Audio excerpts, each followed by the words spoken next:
Hey, we are live. I am Justin, also known as the DIY Audio Guy. And as always, I'm joined by my partner in crime, the one and only Toyd from Toyd's DIY down below. Say hi. Tell everybody how you doing. And we have a special guest today. We've invited the one and only Mr. Mullin from Mullin Performance Audio as our special guest. And we're going to spend the entire evening making fun of his beard. Oh, dude, I just got a notification that we're now live. Hey. Yeah. That's good. Just in case you didn't know. Yeah. I always like to take a moment to say hi to the people in the chat. I see Baba is here. I see Kibo, Kibo. I was pronouncing that right. Jason Grant is here. David Tucker. Frank Irby is here. Good to see you, Frank. I think that's Uribe. I have no idea. Well, there used to be a famous baseball player, and his name was Juan Uribe, and he played for the White Sox, and that's how he spelled his last name. All right, then. Brian Townsend. How does no one know that? Bobby B is hanging out in the chat. Blake is here. Good to see Blake. I pronounced it correct, he said. Kibo said I'm pronounced it right. Boom. Brian Townsend says he just got finished using his DATs to do some testing with the DATs. DATs are always fun. We're big fans of the DATs here. Sean, do you have a DATs? No, it's too complicated for me. No, I'm as low brow as you can get around here. So that's not surprising. Oh, did it? Right. I will be the first to admit it. I twist wires together and hit things. That's all I do.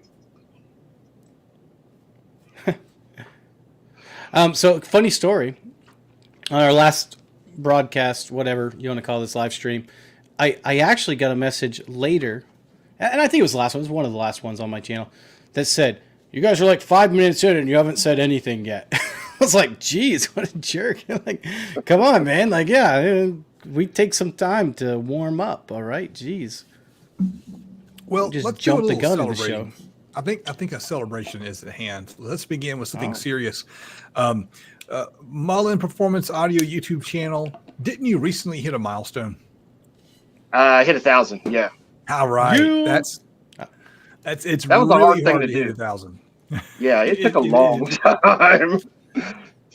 Especially in our niche. I mean, you would think that people know you enough and it'd be easy, but man, No. it's hard to break in. Our corner of YouTube is not that big, and you watch these. Sorry, there's bugs everywhere in here. You watch these little kids get on YouTube and get millions of followers for, I don't know, playing with toys or something, and it's amazing. And then you see our little corner of YouTube, and it's just kind of, like you guys were talking about that one time. What's the biggest guy? Steve Mead, and he's not even to 1 million yet.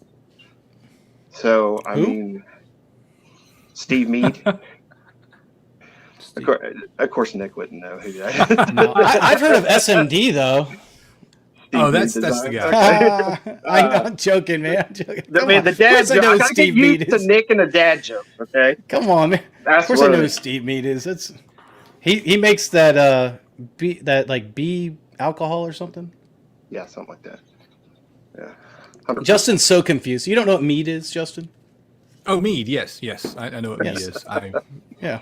I have a good friend who is literally a winemaking expert. Has a PhD in it. So, what do you think they call someone that makes mead? Or are they called like a meader? What are you doing? I'm a meter. What? Oh no. Brian Townsend says that the DATS is fun to use until you see how far off your box is. I know. It's true. I think if you're building boxes, you need a DATS, just so you know that you're in the ballpark. So I'm working on this design for that for the Eminent speakers, right? Yeah. And I haven't finished cutting it out yet, but I'm working on getting it cut out and everything. And I was showing my patrons kind of the box, the layout, everything it is. And I said, now these two braces are designed so that if I need to extend my ports, I can. Because according to WinISD, I shouldn't have to. But, yeah, there's always that but. So I'm like, yeah, I'm just going to wait. You know, Hey, you got to play around with it and get it to where you like it anyway. that's true.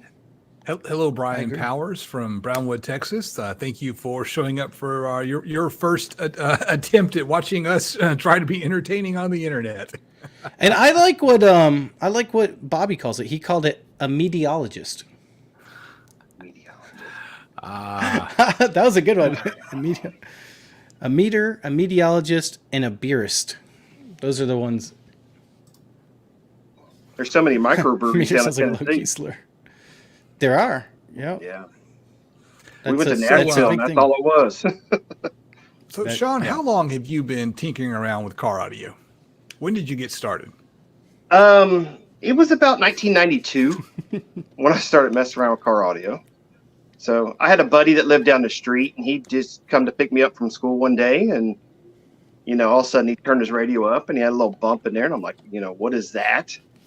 And and I looked behind the seat of it. He had a '79 Ford Ranger. It was the full size truck when they called Rangers full size trucks. Right. And standard cab, so it had the no room behind the bench seat, and he had a box back there that was the worst enclosure I've ever seen. And my stepdad was he's kind of a borderline woodworker. He done it in his free time, and when I was a kid, he'd always teach me. I had a little workbench with fake saws and all that stuff.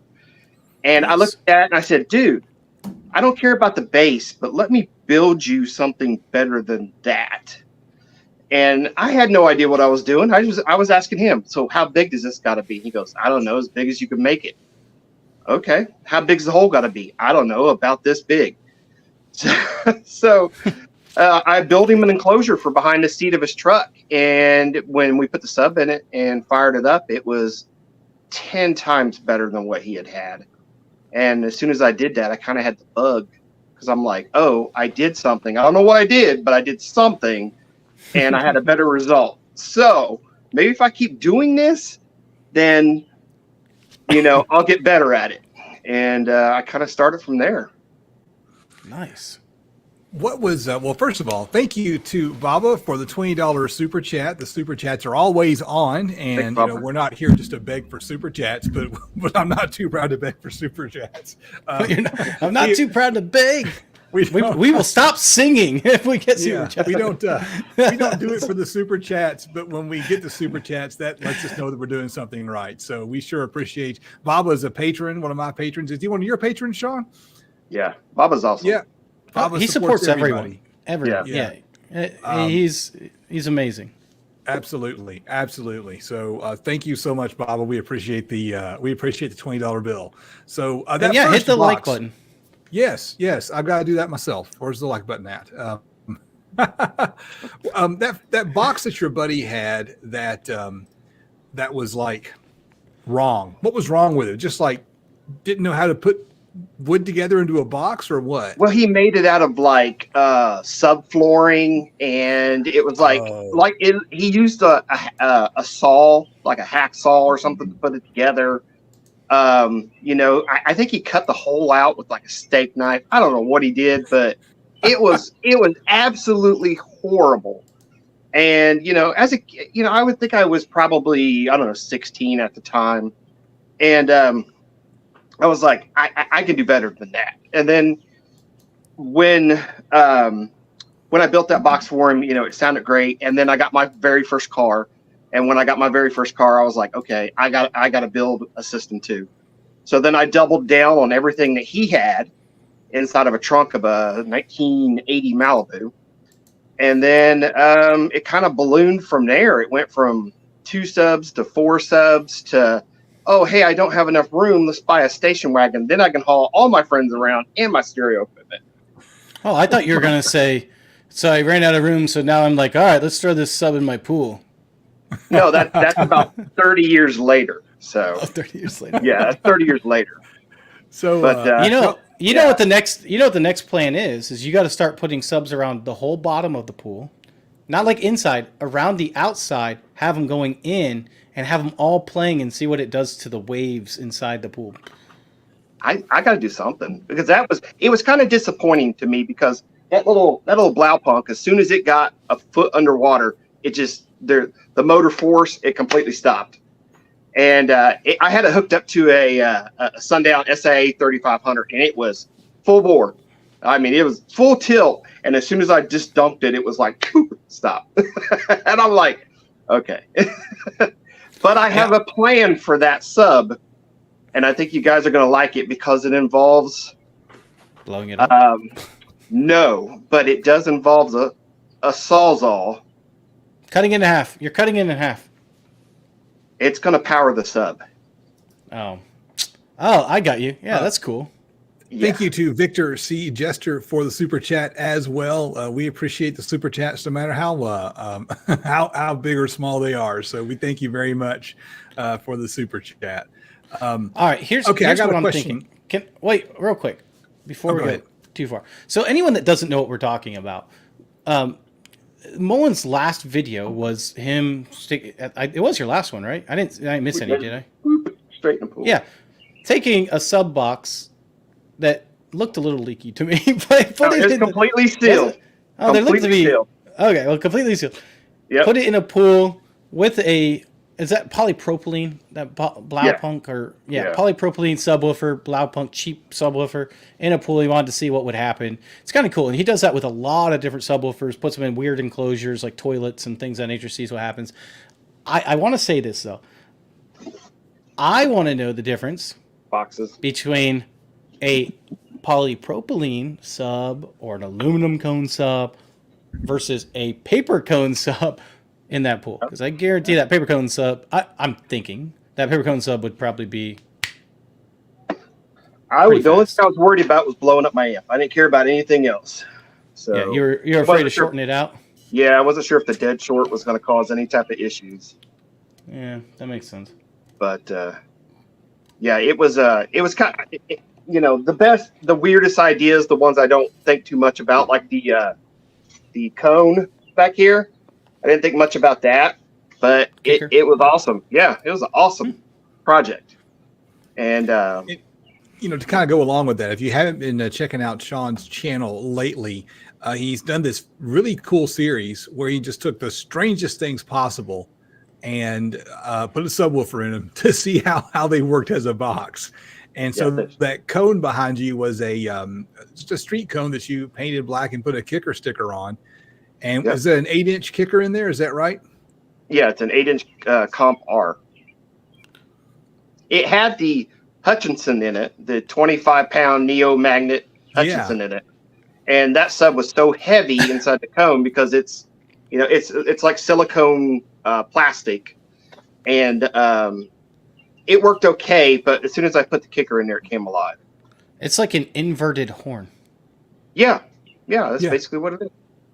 Yeah, what would be kind of cool to see is taking that 8-inch and getting another one of those cones and cutting it from, or even a 6-inch or a 5 1/4, cutting it the other way and running it like an actual horn. I wonder what that would do.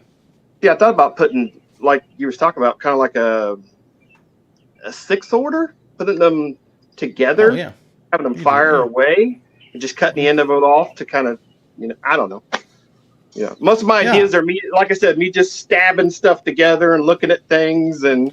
Well, what I was saying, I don't know why this cup is here, but what I was saying is like cut it like here, put the subwoofer this way and fire it this way, because the subwoofer's omnidirectional, right? Yeah. So it fires in all directions. But instead of being omnidirectional, now you're trying to focus the sound. I wonder if, for example, you'd get higher SPL by doing that. I don't know. It sounded pretty good in the car for what it was. Yeah, I bet. I'm excited. I like that. Those are cool because it's just fun and you can kind of get an idea of what you can and can't do, or things maybe you shouldn't do. Yeah. Like plug a subwoofer into an outlet. Yeah, they didn't last long. No. I've not tried the subwoofer in the outlet trick yet, but I might have to do it sometime just to just to see what happens. Our prayers will be with you. Insurance comes back. And how did you burn down your new garage again? I think that's like 3,000 watts of AC current or something like that. Right. I mean, because like if you got a 20 amp circuit and 120 volts, I mean, that's 2,400 watts. That's, if you had a big enough sub, it can handle it. It's, 60 hertz. It wouldn't be bad. Yeah. Did you see what Victor said? Careful with that directional sub idea. Brazil might be watching. The high SPL. What is that a reference to?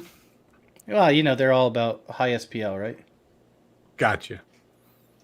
Well, that reminded me of those, like cheerleaders. They yell into the whatever those things are called, and megaphone. Yeah, the mega horns or whatever they are. That's what it reminded me of. So. See, I was thinking of just like a normal horn, and then you went to the cheerleader section. So you must have a girl. Child? Yeah, child. Do you have a girl? No, I got a little boy, man. He is. Okay, never mind. I don't know where the cheerleader thing came from. Then. Okay, we're gonna stop that one right there. Okay. Yeah, a megaphone. That's what you call it, a megaphone. There you go. Megaphone. Right. We're done talking about cheerleaders now, I guess. Let me go get a beer real quick. I need to. But yeah. Oh wait, is that a pom pom in your background right there? The what? Pom pom for cheering. All right. Gentlemen, we got a technical question here. Where do I start the port measurements on a curved port? So this is where you've bent the wood to make a flared end on a port. I know the answer to this. Tell us, Nick. I have an answer. I don't know if it's the same answer you're going to get. I don't have an answer. You tell me. Well, first of all, you can easily use DATs, which is the best thing to do, right? And then just keep extending it. But typically, is about halfway. So halfway between, wherever the end of the port is and the end of the curve or the curve is about the halfway point. So if it's a 1 inch mark, then about halfway. So half inch would be. Anytime you have any kind of a flared or port that's opening wider at the end, half of the flare belongs to the port, half of the flare belongs to the outside air. Correct. That is the rule of thumb. I have no idea who came up with that and if it's accurate or not, but that's just what people say. Yeah, that's what I've always gone with, and it tends to work out with DATs. But what I always do anyway is I always tell people, like, if you're not sure and you have DATs, make your port a little bit longer. You can always shorten it. Mm-hmm. Even if it's MDF long, you don't have to glue it into place necessarily. Just screw it down in a couple spots, test it, see what it's coming out at. If it's not right, take it out, cut it down a little, screw it back down again, test it again, and keep doing that until it gets the right size. Sounds like a lot of work. I build almost all my enclosures that way. I get it to a point to where I'm like, okay, this is going to be close. Try it. Do I like the sound of it? I don't know. Get in there, shorten things. Yeah, shorten make them longer. Whatever. Try it again. Make multiple. How does it sound? So I don't care. The extra work doesn't bother me. It's just, I might be using this enclosure for listening to rap, or I might be using this enclosure to listen to, everyday rock, metal, whatever I'm listening to at the time. So I don't build boxes like, it's got to be this way as soon. I just get it playing, and then I go testing from there. I don't have a plan until I figure out exactly what I'm going to be doing, and then I'm like, okay, get it close, just get it playing, and we'll tune it from there. And Get Some has dropped the $10 super chat. Thank you very much for the $10 super chat. And while we got y'all caught on a break, we got another cool question down in the chat. Multiple amps, say a multi-amp system, a mono amp, and a couple of multi-channel amplifiers. Does it matter which amp has the built-in DSP? So I'm thinking you're looking at something like an audio control that has a multi-channel amp with a DSP that has RCA outs. I don't think it matters. I don't think it matters which amp is doing the processing. I don't even understand. He's saying DSPing Like a subwoofer, or what's he talking about? Like I don't know DSP what in all front brands channel? do this, but if you look at Audio Control's DSP amplifiers, they have a DSP built into the amp, and then the amp has its output channels, right? The powered output channels, and then they'll typically have an RCA channel. So you can hook up your mono amp off the RCAs, and those RCAs are controlled by the DSP. And they also sell probably a mono amp with a DSP. I don't know if they have one or not, but no, it doesn't matter. You're just going to be hooking the RCA outs from the DSP amplifier to another amp, so it shouldn't make any difference. I've never used an amp with a built-in DSP. I've always just run a separate DSP. So I want to mention Timothy because he said, yeah, because 32 hertz tested way different than 34. I don't know if he's being sarcastic or being honest, but it actually can make quite a bit of difference depending on the subwoofer, depending on, you might be having a really big peak there and taking it. And the other thing is, a lot of times, depending on what you're doing, some people are just using online box calculators where it's going to make less of a difference. But if you're doing something with WinISD or something and you're using manufacturer specs and things of that nature where you're really trying to build a box, you might be way off on the tuning, or it may not tune the way that you thought it was going to. For example, and what I mean by that is your tuning frequency might be correct, but you might have a huge hump in your response that you didn't want there. And so you might need to lengthen out those ports to be able to get rid of that response. Or it may not have tuned as flat as you want to, and you have a downward slope, and now you need to shorten it because you're not getting as much bass as you thought you were. And that happens sometimes with manufacturer specs and testing, and that's why I'm a big proponent, even if you're doing subwoofers, to have a microphone and DATs, those two things. And I don't care what microphone. I don't even care if you use a cheap one that plugs into your phone. Although, I think I don't really care, but just something.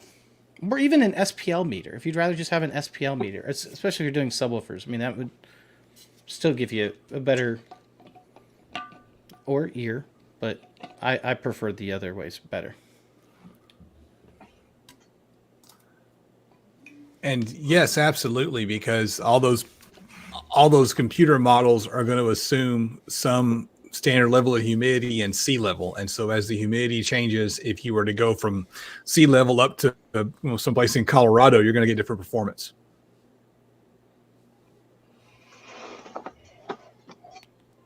Not sure how it'll change, but it'll change. Yeah, actually, any of the alphabet levels will be fine. What? Sea level. C. Oh, sea level. Gotcha. A, B, gotcha, C, gotcha. D, E, F, G, H, All I, right. J, K. I want to go back in time again, and I got a question for you, Sean. Have you ever had a run-in with the police related to car audio? I was waiting for that second part. I was like, dang, we got real deep. Have you ever had the police be like, your stuff's too loud, man? What has it ever happened to you? It's never happened to me. I've never had that problem. I've had the two main ones I had was we had a town cop that was pretty gung-ho. And I finished up one day putting 815s in my wagon. And it just started raining. And it was pouring, so I'm cleaning up my tools as fast as I can. I jump in the car, all the windows are up, and I just start rolling into it because it's the first time I got to hear it. So I'm rolling into it in the driveway, and all of a sudden he drives by, and then he stops, and then he sits there for a second, and then he pulls in the driveway and proceeds to give me a ticket for noise pollution. And at first I was kind of being nice to him because I thought, okay, well, whatever. And then the more I thought about it, the more my attitude started to change. And then it kind of turned into, okay, I'll pay the ticket, but you need to get the F off my property. And he left, and I never had a problem with him after that. And then the second one was I had bought. I think this was 1998 because I just bought a brand new GMC Sonoma. I put a cab on the back of it. I had just put 1015s in the back of it. And my first trip to town, I'm coming to town and I'm having a ball. I'm driving down it. I'm cranking full blast. My mirror breaks off the windshield and starts just flopping around, and I'm laughing at that, And I get off the highway, and I'm heading to work, and I get on the main street, and I pull into work, and I pull around the side of the shop, and I get out, and this cop just comes barreling up behind me, running up to me, and he's screaming at me, and I'm like, what's going on? And he goes, "Quit running from me." And I'm like, what are you talking about?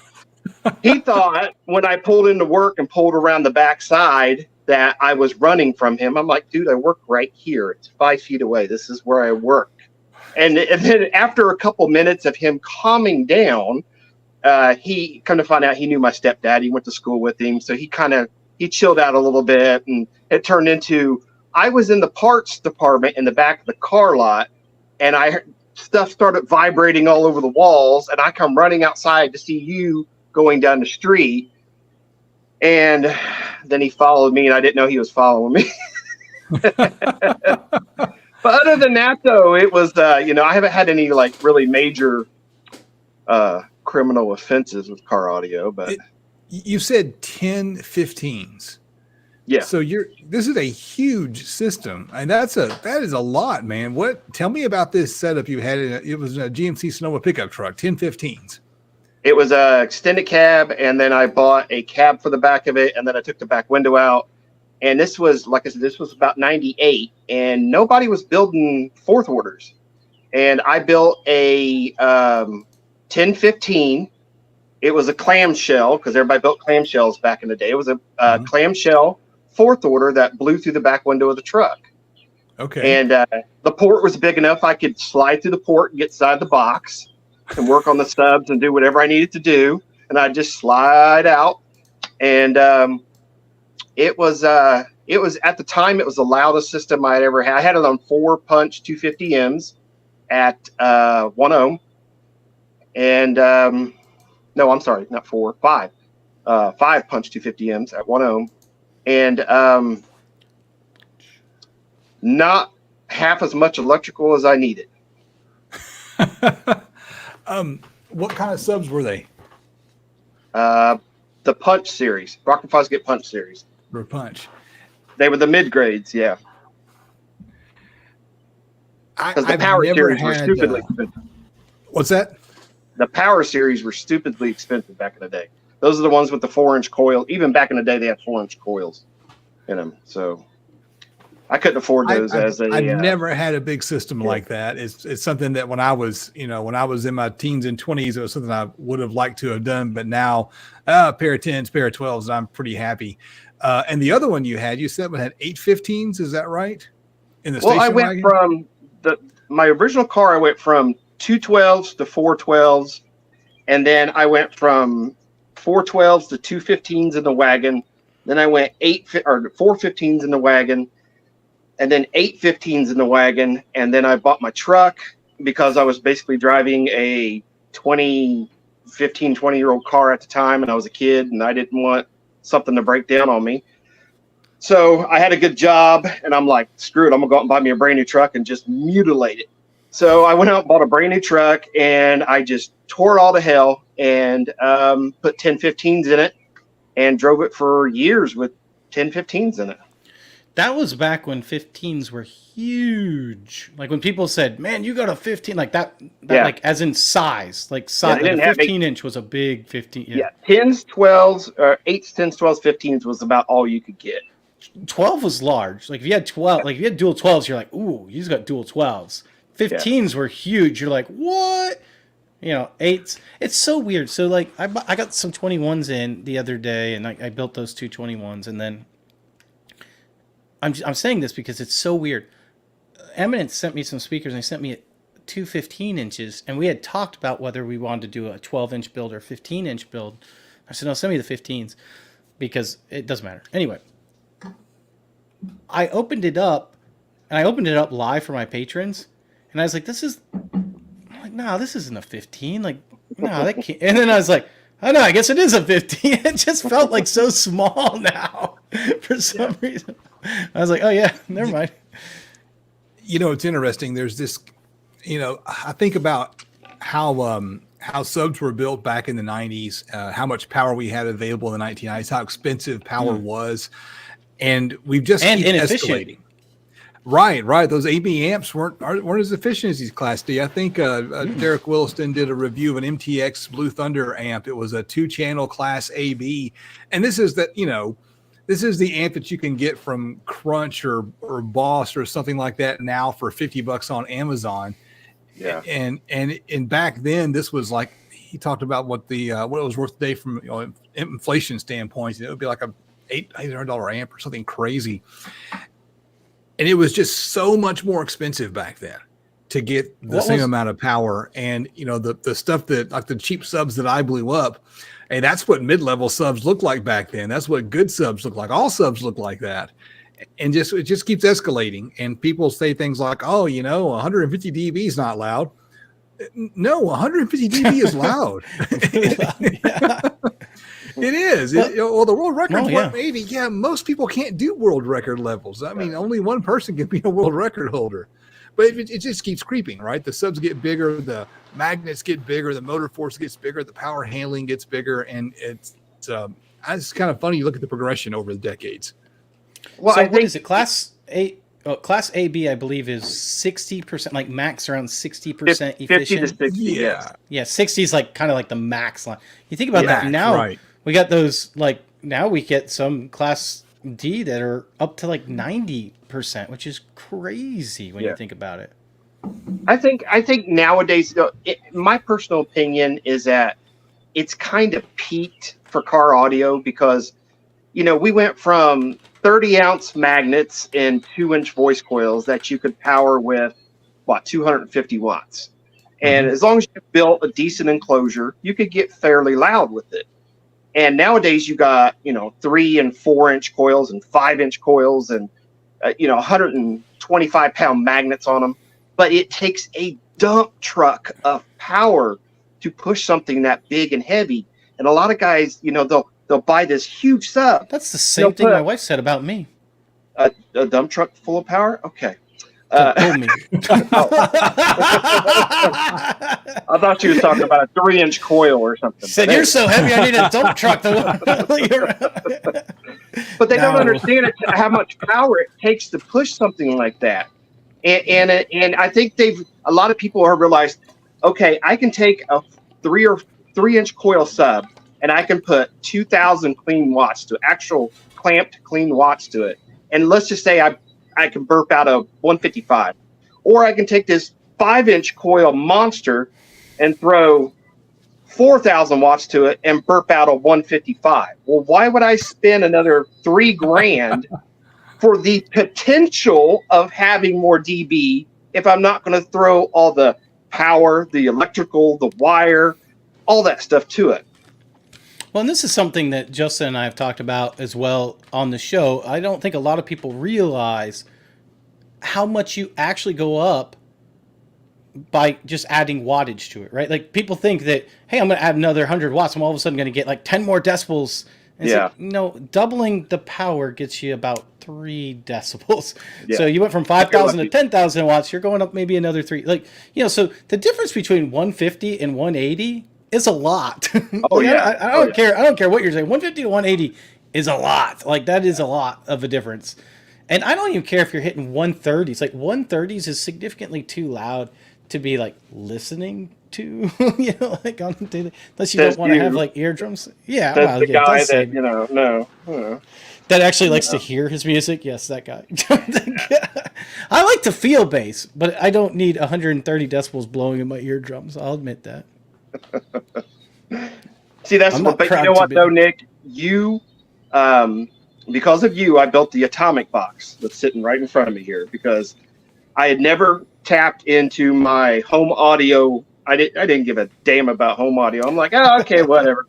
I when I'm at home, I'm playing on my phone or YouTube, and I don't care about any of that stuff. And then that one day I was standing in the garage and I'm like, you know what? I got 4 of these Atomic 15s laying around. And, I watched, one of your videos and I'm like, you know what? Screw it. I can do that.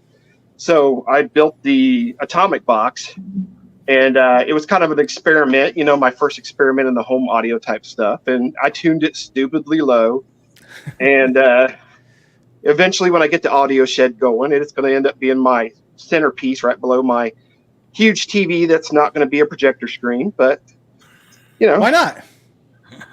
because I'm not going to have the room for it.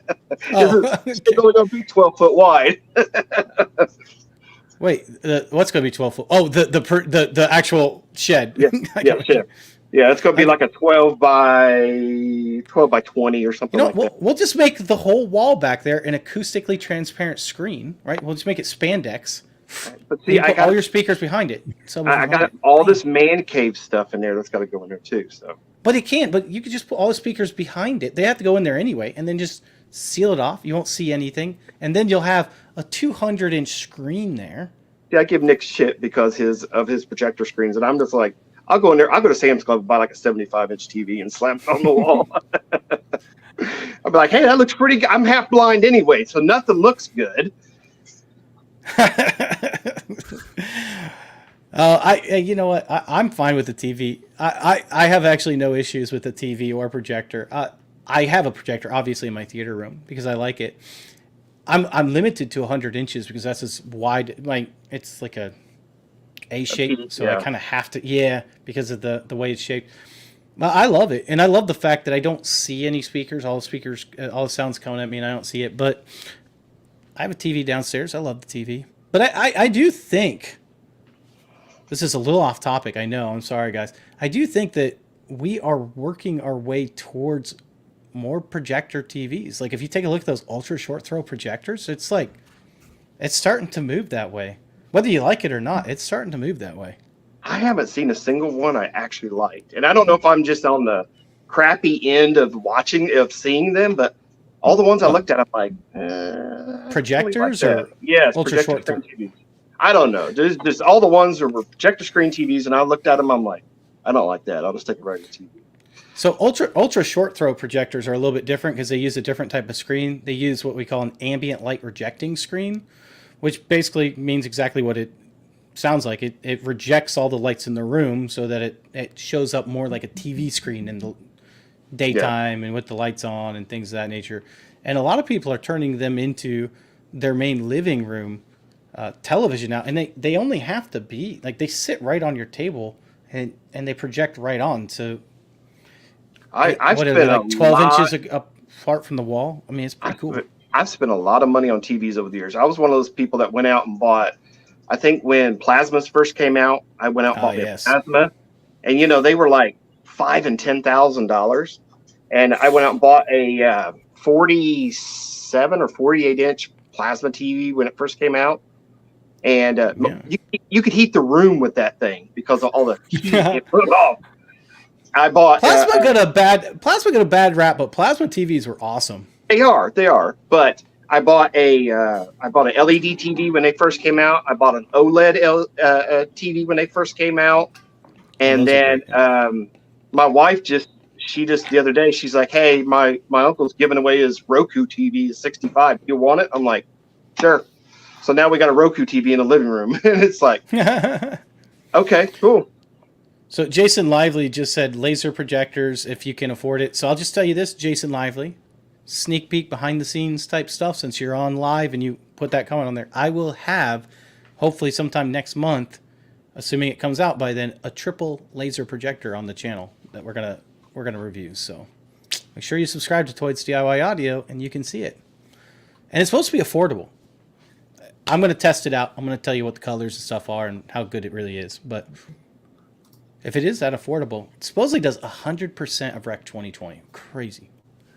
See, this right here is the problem with TVs, is that every year this new awesome TV comes out, and if you're just okay with not having the latest and greatest, it's so much cheaper the next year. The prices of the technology just drops like a rock. So here's the truth of the matter. Buy a good television in the first place. You don't have to worry about it. Because it's not actually true. So like Sony, for example, they've been doing tests on Sony TVs lately, and they've actually downgraded their televisions over the last couple of years. Even their high end is now getting lower panels than they were before. Now, some of that might have been due to the, COVID and having a hard time getting parts. Who knows? But they have gone down. LG's OLED when it first came out was unbelievable, and they still are unbelievable. LG's OLEDs are awesome, but if you had LG's OLED when it first came out, you'd have no reason to upgrade right now, right? Like it'd be like, oh, that's still an awesome TV, unless you just want a bigger size. It's a really great television. Who makes the one that was like you could roll it up into a tube? You know what I'm talking about? I know what you're talking about. Yeah. I've seen that one. Oh my god, it was expensive. Oh yeah, well, they have ones now supposedly that you can hit with a hammer, and they're still. I don't think I would trust myself. I might I'd be like, go kids, hit it with a hammer, go! Oh no, what happened? One of my future videos is what that is. So the plans for the ultimate man cave, the audio cave, probably going to go with a TV, maybe a projector. Are you going to build out your own home theater speakers? You're going to like buy some kits from Parts Express or get one of the Nick's kits and try your hand at home audio? I am going to mix a combination of home audio, not home audio, because everything is audio, not home or car audio. I'm going to mix a bunch of crap I have laying around here. Most of it is car audio related stuff I have. The atomic box is going to go in there. I'm going to go back and watch a bunch of Nick's videos on how to build some little stand speakers to go next to the atomic box. Just kind of, start screaming diffraction all the time and all that kind of stuff. You got to wear a hat. Yeah, I got to. It'll make me smarter. And then I'll figure out I don't have to go crazy. I'm not one of those people that, I don't have the sensitive ears. To me, if it sounds good, it just sounds good. I don't get all particular on, oh my God, I could turn this 1 degree this way and that way and it, whatever. I just want it to sound good. And then that's basically going to end up being my YouTube, my man cave, and my kind of my home audio / let the family come out. We can watch movies out there, make a mess, and then that way we can just go back in the house. And I live in a very small house. I don't have the room to have a man cave in there no more. My man cave got taken over by my wife. She's a CPC, which is a certified professional coder. So one day she was working at a desk. I made a desk that was made out of a barn door from my brother-in-law. It was like a 120-year-old barn door that his horse had been walking over. And I cut it down and made it into a desk.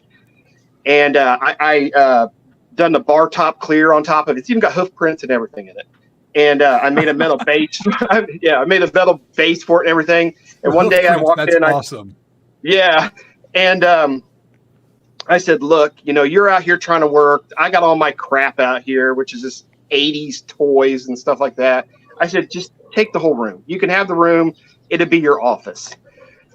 So I gave up the man cave for her office, and then I built this garage, and then I'm like, okay, I don't have enough room. So now I'm going to buy a shed. Sounds like an awful decision. Just kidding. Just kidding.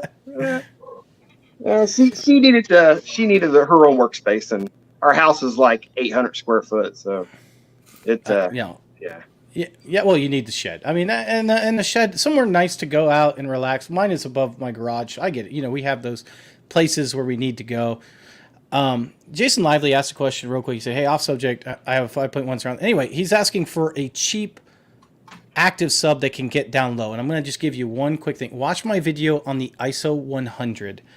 It's called the ISO 100 because it's $100 in subwoofers. And the extension is very similar, and response SPL is very similar to like an Ultimax 18. Unbelievable value. So I would watch that video, and if that, or actually you'll still have to buy, an amplifier and stuff, but you can buy that, online, look for a used one, or buy one from Parts Express. They have the Young or they have the Dayton Audio. But watch that video. I think you would.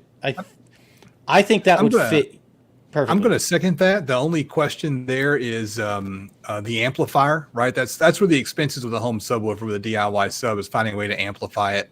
Don't try to use. It's okay to use car audio in the home, but after you buy an inverter, a power supply, it starts to get more expensive than just buying an amp. But yeah, that ISO 100 is probably the cheapest way to get really good performance. And we have a And really great $50 low end. super chat. Whoa, Cameron has nice. asked a question. Hey guys, do any of you have any formal training in acoustics / electrical? If not, where did you learn things like crossover design, etc., prior to YouTube? Oh, I thought this said I'll let X-over y'all design. answer I'm first. so confused. Go ahead, Sean. You're the guest. We'll let the guest go first. I'm from the streets, man. That's where I learned all my stuff. I didn't I didn't have any type of okay, when I was young, before the internet, because there was a time before the internet, I went to the library and I sat down and I grabbed every book that had some type of electrical schematic or I didn't care if it was AC current, DC current, whatever. I just sat down and tried to learn whatever I could. And by the time I had got done, most of mine is trial and error. I played and I played and I played with stuff.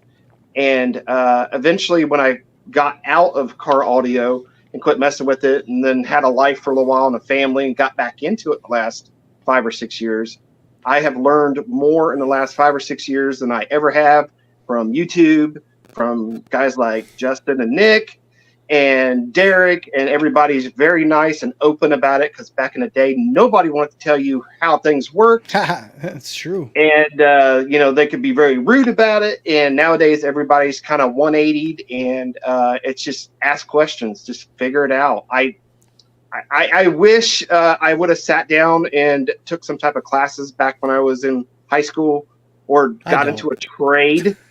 I wish I got into a better trade than locksmithing, but for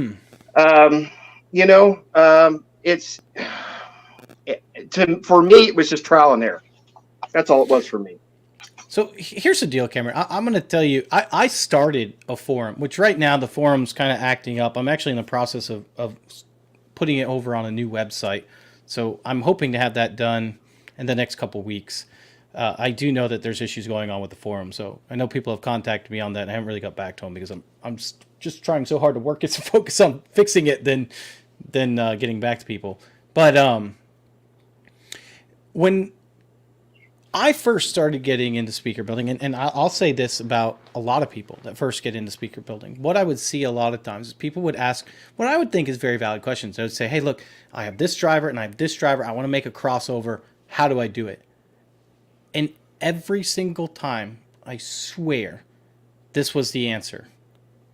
Just go buy a kit. Buy a pre-designed kit. Get started. That's not necessarily bad advice, but it's also not answering the question that was asked, right? And that bothered me. And that bothered me when I was trying to learn. That bothers me still today, because what we're doing is we're killing this hobby when we answer it like that, because people are excited about wanting to do something that they haven't done before or they haven't seen. They're like, man, I love this tweeter. I love this woofer. And maybe when we get talking, maybe those aren't the right choices. Maybe we need to alter them a little, but don't like shoot them down. So for me, I was self-taught a lot because of the same thing. Now, I did contact and talk to a lot of people in the background. I'll mention like Chris Perez from Parts Express. I've been able to, pick his mind. I've been able to talk, now that I had the YouTube channel and things have worked out, talk to a lot of people that are in the industry that I wouldn't have typically had access to if it wasn't for this. And I try to share that knowledge with anyone. That's why I have the YouTube channel, to help show people. And that's why the YouTube channel started. In fact, the first way it started was someone trying to build the overnight sensations that didn't understand how to do the crossover. And I showed how to do it. And next thing I knew, I had all these subscribers, and I didn't even realize I wasn't trying to start a YouTube channel. And then I was like, okay, there's a need here. Let's try to fill that need. And so I tried to teach XSIM and the rights and the wrongs. And look, we should continually be learning. Now, one of the books that I'm going to absolutely recommend is right here. It's if you do want to learn a lot about acoustical engineering, there's this. This is the Loudspeaker Design Cookbook. This is the 7th edition. Pick it up on Amazon. Feel free to use either go to my channel and use one of my links, or use Sean's. Do you have Amazon links, Sean? No. Okay, Sean doesn't have Amazon links, but Justin does. click on one of ours. Just that just helps support us or whatever. You don't have to. But that book is by Vance Dickinson, and this is before everything was going around. And he basically made notebooks about speaker design, kept going from everything he learned from all kinds of different people. And then he made this that has like everything in it, like anything you could possibly want to know. It has in it. Now, not everything, but a lot. But the biggest thing is surround yourself with people that are willing to share their knowledge. I'm willing to share it. Now, I have less time to share anymore because I have a family, I have the YouTube thing, I got everything else going on, I have a house that I'm renovating, all that stuff. But I would tell you to just, this is by all means not to get you to be a patron or not, but I will say behind the scenes, if patrons do have questions and stuff, I'll get on and we'll do a conversation like this with each other and talk it out and things of that nature, just because I can afford to take some of my time with people that are also supporting me as well. It is what it is, but I would have no problem doing that as well. And I think that's really where you got to go, is start with that. I took one guy under my wings. I'm not going to mention his name on air. Now, he was a patron of mine for a very long time, and I helped him build 2 or 3 different speakers. And he would take measurements and send them, and he would try to design the crossover, and then I would kind of give him some hints of what I might do differently, and we just go back and forth just to help him learn. I didn't want to give him the crossover, because if I did, then he's not learning anything. And I would say, that's a good place to start. I don't know. That was long-winded. I apologize. That's a good answer, though. We got another super chat. Color Blindness said that car audio rules. I agree. Car audio does rule. So does home audio and pro audio. Just like, dang, some big ass speakers is what you need. There's just big ass speakers make life better. I'm also self-taught. I thought it was O'Doyle rules. O'Doyle. I don't get the joke. What Sorry. was that? Come on, Billy Madison. Billy Madison. What? You don't like Billy Madison? I've never seen Doyle rules. It's how many years has that been since I've seen that? Well, first of all, don't mention that, because then people will start aging us. But okay, dude, I got gray in my beard. I mean, yeah. I'm also self-taught. I like Nick. I bought a copy of the Loudspeaker Design Cookbook. Read a ton. And the thing that's interesting, when I think back to the 1990s, I remember being a kid and wanting to install stereo equipment in my car, wanting to get new speakers for the home. And unless you knew somebody who could show you how to do things, you just had to start drilling into your dash and hoping things worked out. Unless you had a buddy, unless someone had a dad who was a mechanic who, because a lot of mechanics don't want to change a car from stock, right? Now, if it's not stock, I'm not touching it kind of mechanics. I've run across a few of those.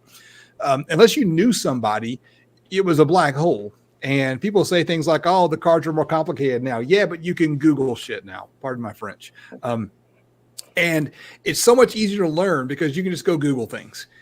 And so I am self-taught, websites of all types. I've learned a ton from Nick. Car audio fabrication, watching his videos inspired me to get back into doing this stuff.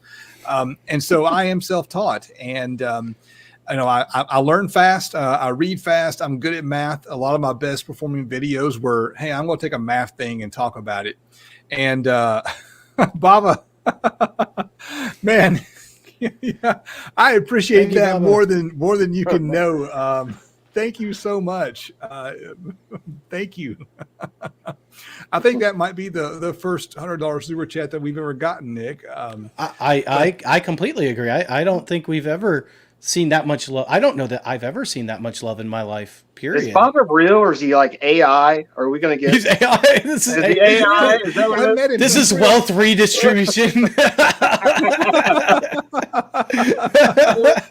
But yeah, I'm entirely self-taught, and but here's the thing I've learned about life in general, and I think let's see if I can find the comment. I think Andy said something that was, I think, relevant for this.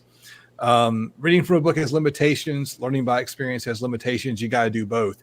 And so when I say I'm self-taught, I'm like, I read about it in a book and I watched a YouTube video and then I went out into the garage and tried it and failed. And don't be afraid to make mistakes. Yeah. Oh, yeah, absolutely. All the time. Good Lord, then that number. I mean, And I'm the guy who, when I make a mistake, I film it and stick it out there on the web. And every now and then I get someone, jumping in the comments going, "You're a complete hack. You're not a professional." No, I'm the DIY audio guy. I'm not the pro audio guy. But it's just been trial and error, and it's been a long building process because I started really getting into building and installing and stuff. I want to say 2015. That's when I, for years didn't touch the stuff, then got into it again, putting a stereo in the truck, and I'd get better, right? I'd save up some money and buy a new piece of gear. I'd get better and start a YouTube channel, and that opened up opportunities. And it's and hard ask questions. Yes. Like, when you see a build that's different, instead of like making fun of it or whatever, look at it and say, well, why did they do that? Like, I wish I had more time to answer questions. You mentioned, Nick, your a lot of video calls with your patrons. I've got a big long list of questions from my patrons. I don't have time to answer their questions. I get tons of questions, and I don't have time to answer hardly any of them. If I could change one thing, it would be I'd have 5 hours a day to just sit and take questions from people on the internet and answer them, because I like answering questions. People ask because they want to know things.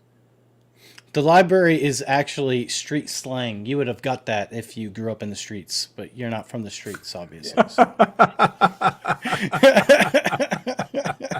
a little hood and I'm a little country, so You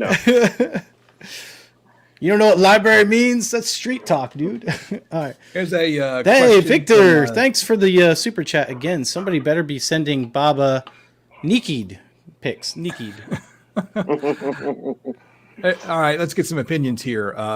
Is Scar and NVX, are they trash?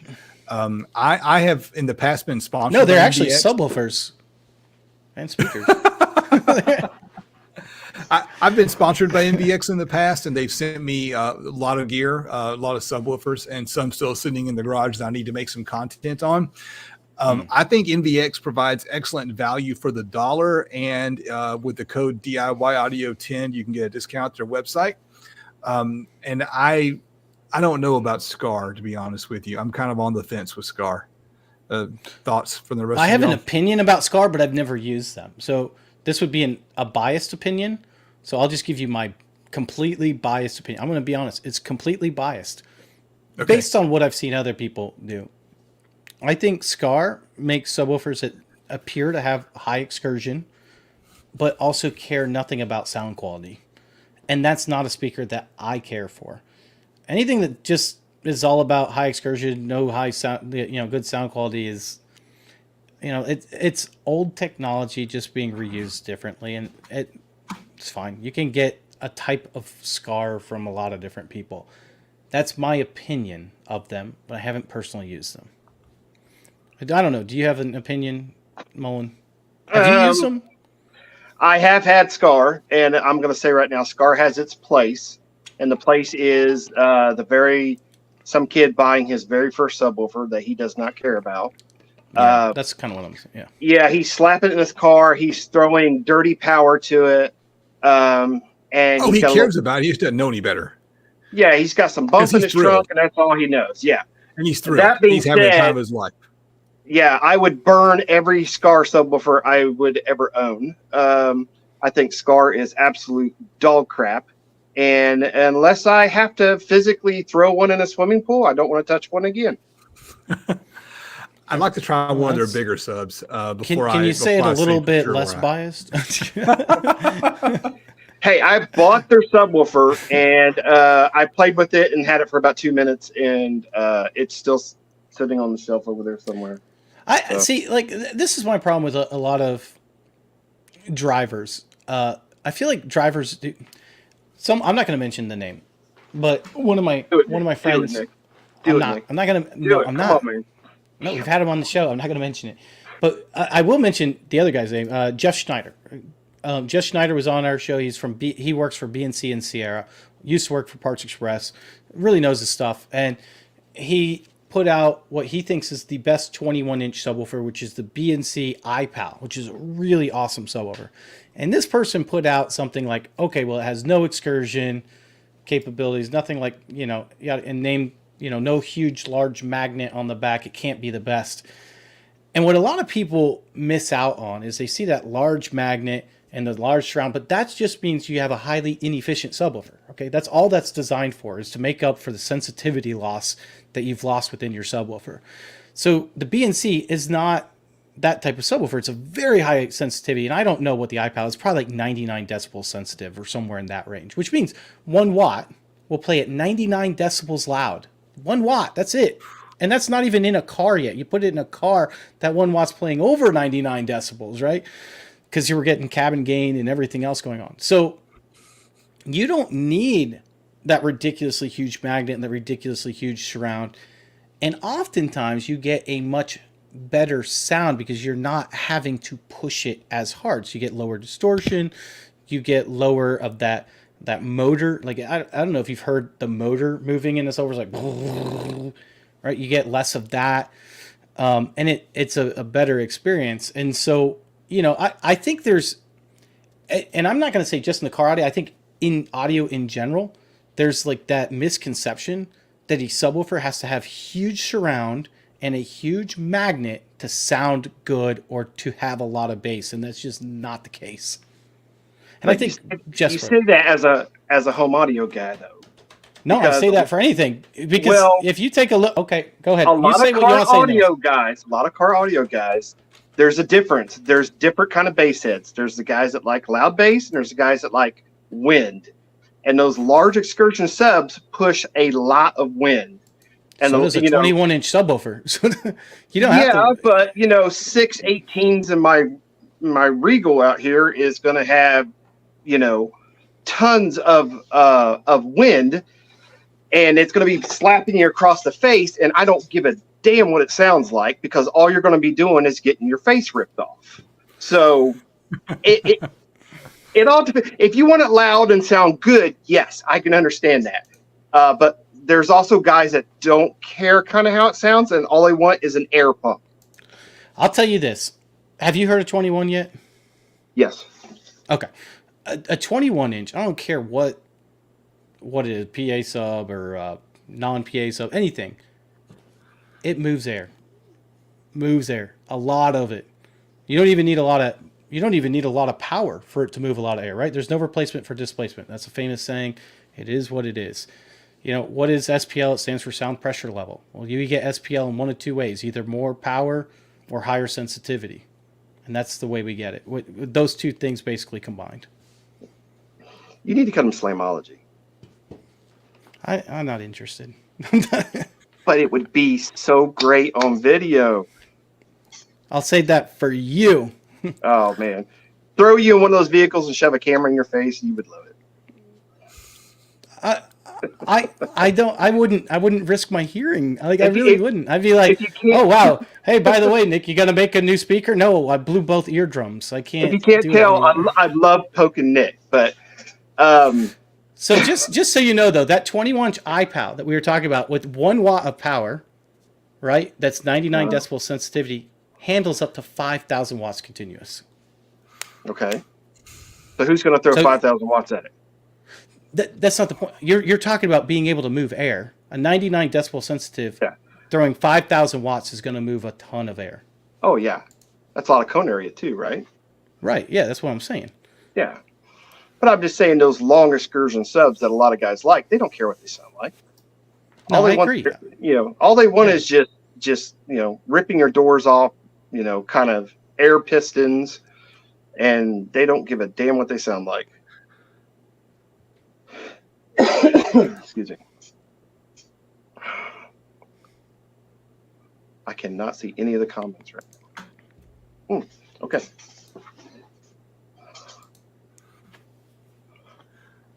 Well, we just came to. I think there's a place for everything. It's okay that there are some people who just want an air pump. There's nothing at all wrong with that. It's okay that some people want something that's more geared towards sound quality. Nothing wrong with that either. I mean, that's the thing. There's room for everyone in the hobby. I think that, everybody has their different taste, and, I'd love to hear Nick's 21s that he has, because I like those big boomy, home audio type setups and stuff like that. Yeah, I just love anything and everything that has to do with some type of audio. I don't discriminate against anything. I just love giving Nick a hard time. Yeah, but the point is that people think that you have to have certain things to make a good subwoofer, and that's just not the case. No. Yeah. Does Dayton make good subwoofers? 8-inch. I'm a fan of Dayton Audio subwoofers. They have several different lines that they're all good solid subwoofers. Yeah, I'm not sure which 8-inch I would take. Maybe the RS or the Ultimax. Probably one of those two. Did they make an MX8? I don't think they do. I think they make just 10, 12, and 15 of the MX series.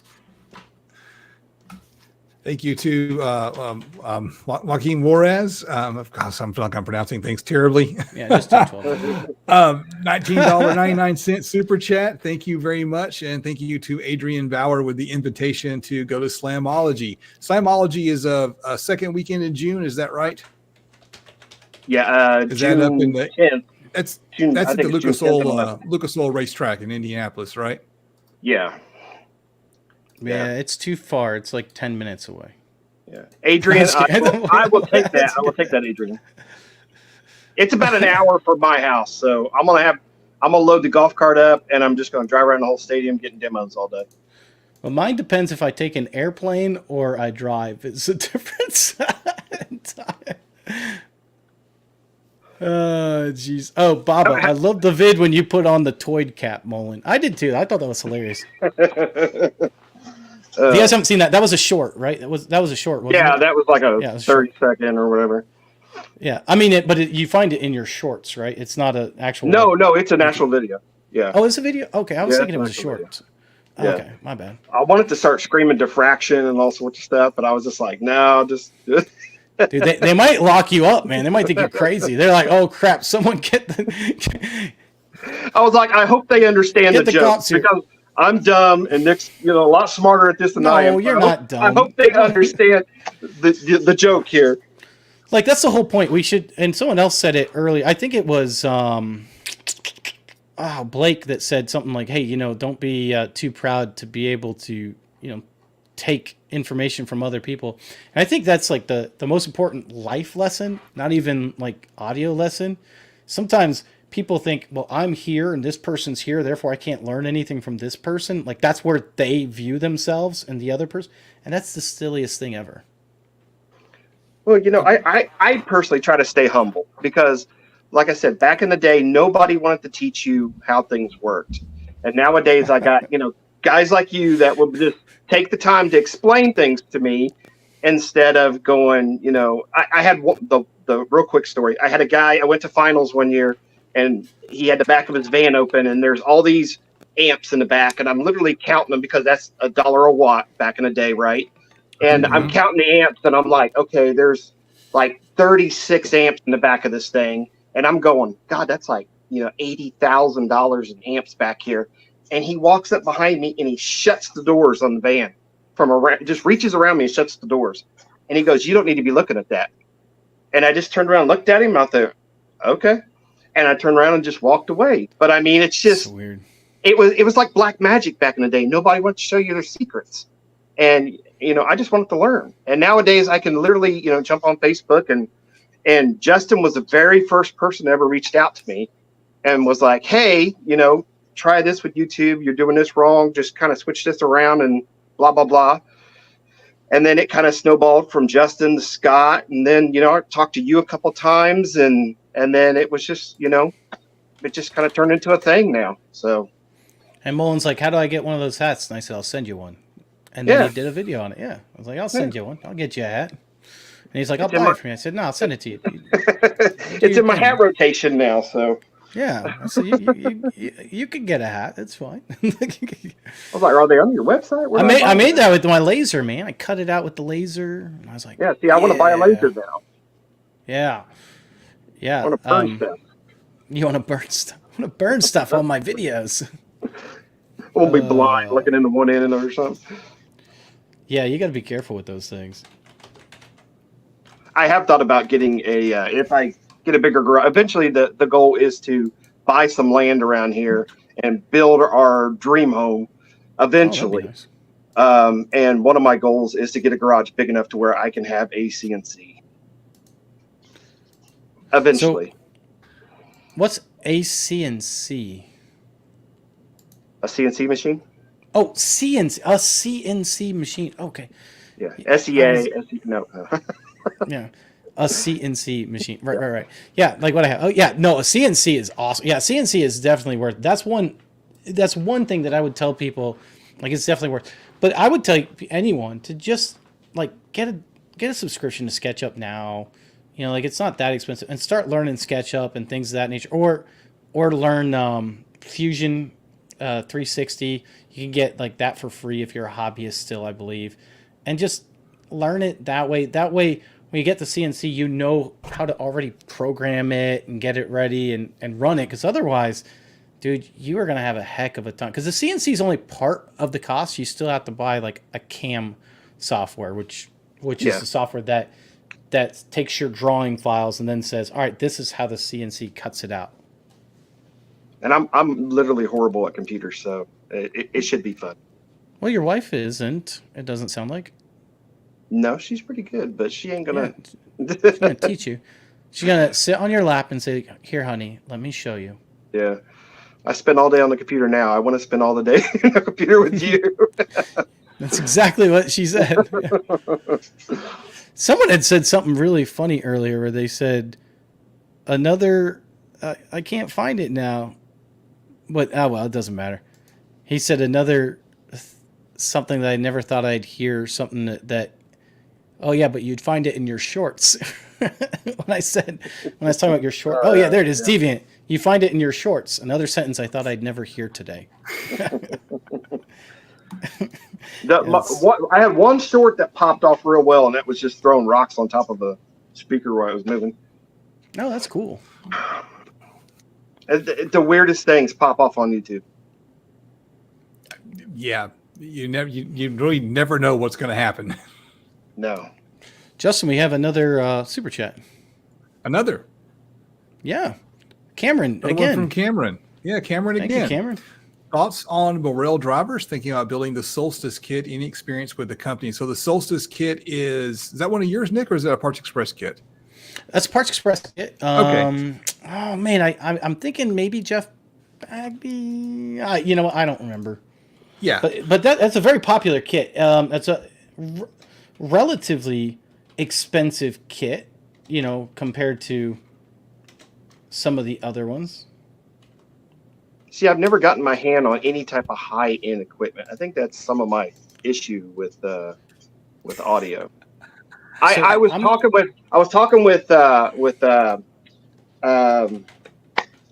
who was I talking with? The guy from Kicker. Oh, Will. I was talking with Will from Kicker. I was going to say Andy. No, I was talking with Will. And I said, you know, the problem I've had is that I've never sat in a sound cue like car. So I don't know what good sounds like. I don't know, you know, because again, it's subjective. You know, what sounds good to you might sound like crap to me, whatever. But I don't know what a good supposedly system sounds like. We really, really need to. I'm just telling you right now. We really need to build you the Soundstage 15 someday. Oh my gosh! After that, you will know what good sound, and then you're gonna be like, "Dang, I hate my life for listening to everything else before this. Get rid of this junk." I'm throwing it all out. It's all it goes in the pool. Yeah, exactly. I'm sorry. Go ahead. Keep going. But Morel drivers, I've never heard anything but good about Morel drivers. The question is always, are they worth their price? And I can't answer that one for you. Maybe I should buy a pair and experiment with them. I look at some of their subwoofers for $1,200 and I scratch my head and I go, must be one hell of a subwoofer. So let me tell you the things that I think about Morel. First of all, love Morel. I think Morel is very good drivers. I don't think there's anything wrong. I do have experience with them. I actually recently reviewed Morel's Bluetooth speaker that they have, which is pretty cool. They're relatively expensive, but they're really neat. They actually do like That's stereo wireless. Yeah, the IKEA one. Yeah. And So I do like Morel drivers, and Morel does do. I think Morel is also one of those companies, kind of like Wavecore, that doesn't focus just on the frequency response. They also focus on the characteristics of the driver as well.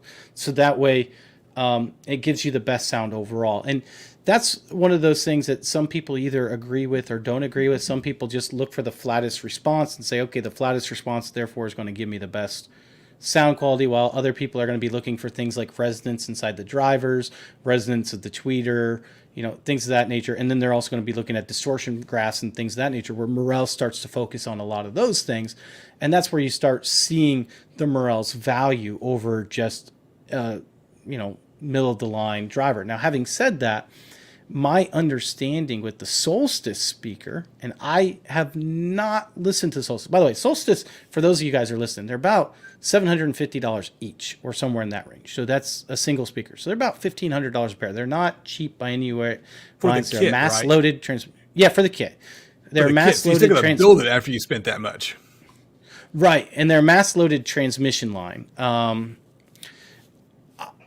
It's my understanding, and I don't know who designed the crossover. I was thinking it was Jeff Bagby, but I don't actually think it is. Oh no, it is exclusive by Jeff Bagby. I have heard people say, and I've never heard them, so I don't know. I've heard some people say that they felt like the crossover could have been designed better, which is really weird to hear from anyone saying anything about a Jeff Bagby speaker, because he's kind of like amazing. Not kind of. He's an amazing designer. So I wouldn't have any issue buying the Solstice speakers for that price, because I know that they're using high quality parts, and also Jeff Bagby designed them. And for me, like, that's good enough. Does that make sense? Fair enough. He said fair enough. If I were shopping for high end speakers and I had to choose to spend $500 on JL Audio, $500 on Morel, or $500 on Focal, I would go with the Morels. Yeah, I think I would. I would pick the Morels over because I don't like Focal, and I'll tell you why I don't like Focal. I walked into a car stereo shop and never seen this brand before, and the salesperson was there, and I said, "What's this brand? Never heard of them." Focal, and he said, "It's Focal. It's French." And I said, "Well, I will never be buying them from you." And walked out the door. So you said, "Well, you can Focal off." Yeah, I'm never going to buy anything from that guy, and never going to buy that brand. That's all it took to ruin the brand for me. I've heard good things. I've never actually heard Focals, but I've heard great things about Focal. Like, I hear they just sound amazing. They're very bright. Are they? Yes. Most of all the ones I've heard, they're just that's the best way I can describe them. They're very bright when you listen to them. Do you not like the brightness? You can. No, say I that. actually do. I actually do. Okay. No, I have the one thing I have a real issue with a lot of times is when you start, and I'm gonna dumb this down into my language, when I start hearing mids and vocals and stuff like that get real muddy, because I hate listening to stuff that's real muddy and kind of mumbling. My hearing's not the best anyway. So when I listened to like a set of Focals one time, it was very bright and I could hear everything that whatever the song was happening at the time. I could actually hear everything in it. It may not be everybody's taste, but the pair that I heard, and I couldn't tell you what series they was in their line or anything like that. All I know is that all the sets that I have heard have been just a very kind of bright. Now, I won't say tinny, but just a very bright sounding speaker. Yeah, well, I was just talking about that because I did a review yesterday, which, by the way, I just want to thank people that watched that review and watch Justin's awesome Humvee video, because both of those videos took off really well. And I mentioned that in my video. There's sometimes where that can sound good and sometimes where that can not sound good. And it all depends on how it's implemented. And I think that's absolutely true. And the music you listen to. That's true too. And Yeah, that's a good point. Andy, thank you for the $10 super chat, $9.99. I was actually about to ask this question right here. So we're talking about kind of higher end sound quality stuff. I was wondering if anyone had any experience with Audio Frog. My only experience with Audio Frog is there's a shop nearby that sells them, and I went in and said, hey, I'd like to hear them. And the guy just went to the demo wall and just cranked it all the way up, and my ears started to bleed. And it's like, I'd like to hear them. I don't need to be deafened by them. And so like, gee, thanks. Maybe he didn't want you to hear them. I mean, He's maybe like these things. he's like, if I play these at a normal level, when we crank them up, so he'll just get blown away. It's all like, and that's one of my biggest, I guess, pet peeves with sound quality, is a lot of people in the sound quality world seem to be operating under the idea that, oh, I can turn it really, really loud with no distortion, so therefore this is a good system. And it's like, no, just because you can play super loud doesn't mean it's good. I mean, you got to be careful of your hearing. So you can't just crank it constantly all the time, because I'd like to be able to hear this stuff when I'm old.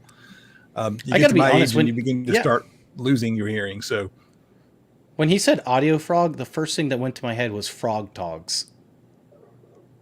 You guys know what those are? No. You should know, Mullin. You're from the country. You say. I'm from the country. I should know. Frog Togs, they're waterproof clothing that you put on that keeps you wet. They're inexpensive waterproof clothing. It's a type of material, basically. But yeah. Dude, we don't care if we get dirty. We don't wear stuff like that. Well, if you're out working the field all day. Got to plow my field. If I can't smell my subs, I ain't happy. All right. I have full active Audio Frog front soundstage with GS speakers for the rear fill, loud, crisp, and clear, if tuned and powered correctly. So loud sounds good. Crisp, I don't know why you're eating them. And clear means see-through. Some good frog legs there. Now, you know what? That sounds cool. I've never heard Audio Frog either. I'd like to hear him. If Paula gives a good recommendation, I believe it.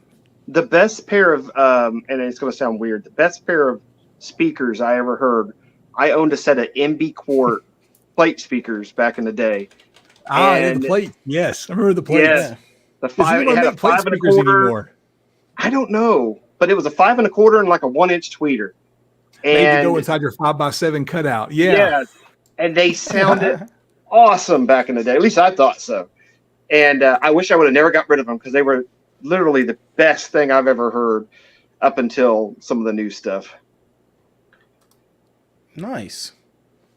Gentlemen, I'm looking at the clock, and we've gone over our normal stop time by quite a bit, and that's, I guess, because we're having a good time. But we're going to need to wrap it up here. And so, as always, we try to wrap it up by asking the question, what do you have coming up next on your channel? What's the next thing that we can expect to see? What's next in the land of Mullin Performance Audio? Are you going to throw something else in the swimming pool? Well, no, I'm not, because my wife just finished cleaning it today, and I will get shot if I do. I am going to take that Blaupunk that I got. I am going to power it with something other than AC current. I am going to go to Slamology here in the next 2 weeks, and I'm trying to get a bunch of videos there. And then hopefully sometime in the middle of summer, I'm hoping to start the Audio Shed project, but that is money-based, and it's a lot of money. And I'm still going to get back to the Dirt to Demos build here shortly and start working on that. And then hopefully by the time all that's done, we'll roll into winter, and I'll start doing crappy enclosures again. Nice. That's my plan, at least. We'll see what happens. How about you, Nick? What's next? I can't hear him, but he's not muted. No, I can hear his lips moving. Now, next thing I got going on is a couple things. First of all, for those of you who don't know, I've been doing a project in the back with Tom Zarbo, and he's actually building the enclosures, which is really cool. He finally finished the enclosures. He's going to send them to me. I'm going to start tuning those. Probably won't see those on the channel for a while now, but I'm excited about that. And so maybe you'll see some pictures and stuff coming on the channel and things of that nature. I'm working on getting the cutouts for the Eminence project. I really want to get that done soon. That one I'm really, really excited about. So, but probably this week is what you're going to see is more reviews. I've got a lot of really cool amplifiers that you're going to want to see. Some by Aima, one by Arylic, which I am super excited about. However, I actually have not tested it yet. So we'll have to see how good it actually is when I test it, because that's going to make a big difference.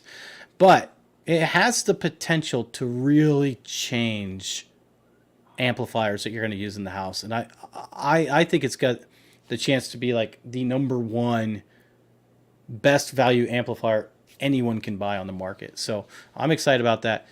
Whether it'll live up to that hype that I have built in my mind, I have no idea. And I'm not, I mean, I'm kind of like nervous because I'm like, oh, this is going to be so cool. And then you ever get that, like where you get a product where you're like, this is going to be so cool. And then you're like, man, this sucks. And then you throw it. So if you guys haven't watched, I did just review some speakers that do something that I have never seen another speaker manufacturer do. And some people have argued that fact in the comment section. And I see things a little bit differently than them, but if you see it the same as them, I have no qualms with that. That's about it. And so let's thank Joaquin Juarez for the super chat. I always feel like I'm pronouncing it wrong. Thank you very much for the $9.99 with the yellow color. And we got another one here ready to go. Timothy, thank you for the $1. We appreciate all the super chats, no matter how much they are. We appreciate it a lot. I always interpret super chats as a signal that we're doing something right and we're at the very least entertaining you or bringing you some kind of value. So as far as on my channel, what's coming up next, I just dropped the Humvee video. Hope y'all caught that. My neighbor across the street has an old military Humvee, and we've been talking about running over something for quite a while now, and we finally had the chance to get together and do it. And I've got several things coming up on the channel. I've got a company who sent me some dash cams, so they insisted on, you've got to review a dash cam, man. Okay, sure, send me a dash cam. So I will be reviewing a dash cam when I get a chance to unbox it and see what it's about.